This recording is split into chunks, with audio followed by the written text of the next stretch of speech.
क्या वास्तव में हमें किसी से प्रतिस्पर्धा करना चाहिए? क्या हमारा जीवन प्रतिस्पर्धा करने के लिए बना है? नहीं, किसी से भी प्रतिस्पर्धा करना नहीं चाहिए। वास्तव में हम प्रतिस्पर्धा जब रखते हैं, इसका और एक शब्द में अर्थ होता है किसी को पीछे हटाकर आगे बढ़ना। और जब आप किसी को पीछे हटाना चाहते हैं, यानी आपके मन में स्वतः ही ईर्ष्या का भाव आ जाता है, द्वेष का भाव आ जाता है।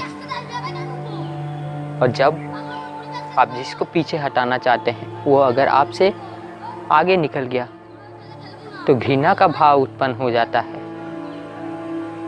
परस्पर आपस में जब कभी एक तरह के मित्र हों, परस्पर आपस में कटु संबंध बन जाता है, शत्रुता की ओर आगे बढ़ने लगता है संबंध, दोनों आपस में ही शत्रु बन जाते हैं। तो विचारिए, क्या प्रतिस्पर्धा करना उचित है? नहीं, वास्तव में हमें सिर्फ अपने आप को उन्नति करना चाहिए, प्रगति करना चाहिए।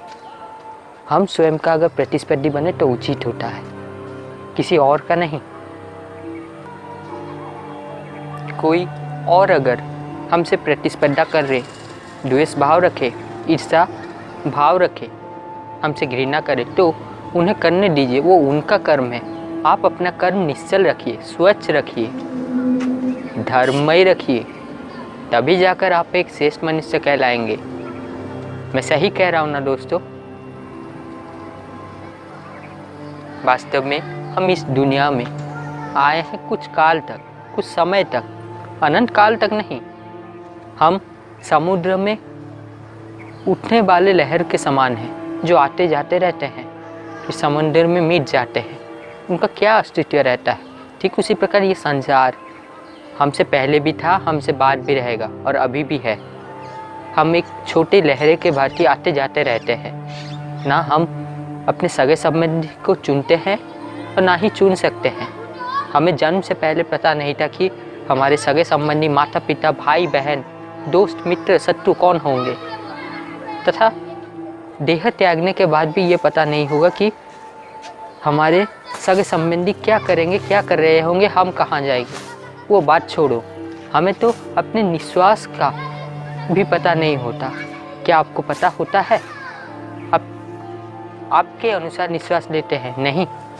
जब आपका निश्वास आपके बस में नहीं है तो आप किसी और के जीवन को बस में क्यों करना चाहते हैं? ये ध्यान देने वाली बात है दोस्तों। वास्तव में हमें इस संसार में प्रेम बांटना चाहिए। जब तुम प्रेम बांटोगे तो तुम्हारे पास भी दूसरे से प्रेम आएगा। तुम दूसरों को जो दोगे वही तुम्हारे पास 100 गुना होकर आएगा। यही प्रकृति का नियम है। जो तुम देकर जाते हो वही तुम्हारे पास आता है बहुगुना करके।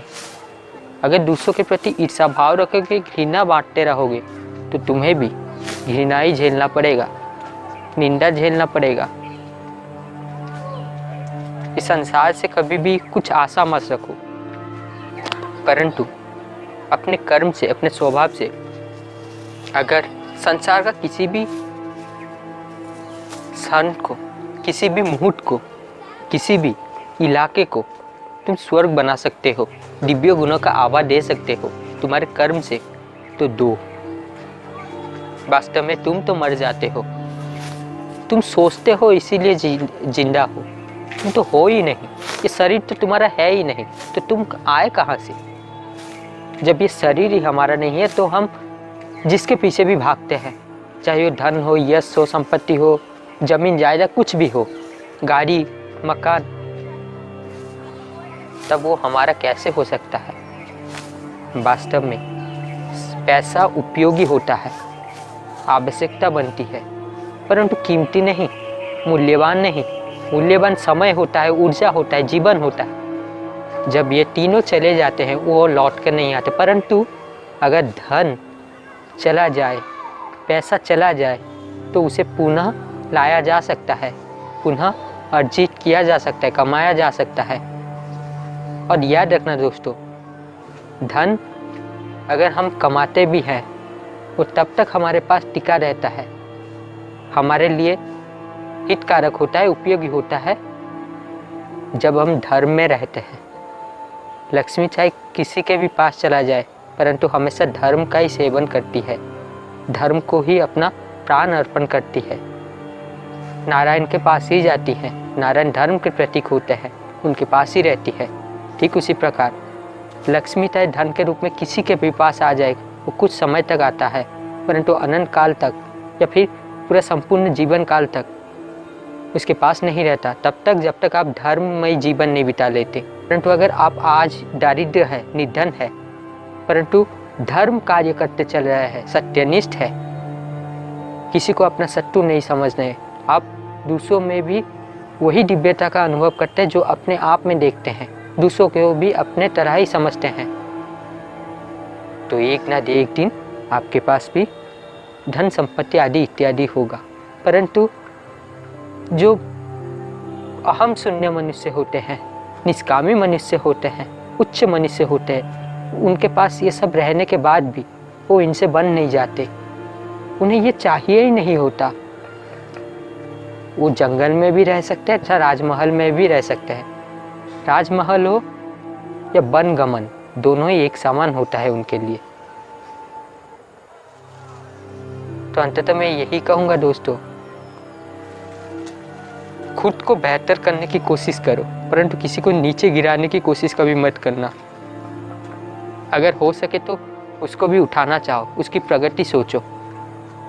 हाँ, उसकी प्रगति सिर्फ अच्छा बात बोल देने से नहीं होता, उसकी मन बहला देने से नहीं होता। अगर उसकी प्रगति दंड में है, कुछ समय तक उसको दंडित करके उसको अगर प्रगति किया जा सके तो उसको दंडित करना चाहिए। तो मैं यही कहूँगा दोस्तों, दूसरों को कभी गिराओ मत, अपने आप को सुधारो, अपने आप को ऊंचा लो, अपने आप को ऊर्ध्वगामी बनाओ, उत्कृष्ट जीवन जियो। हमेशा जमीन में पैर रखकर आसमान की ओर सोचो। धन्यवाद।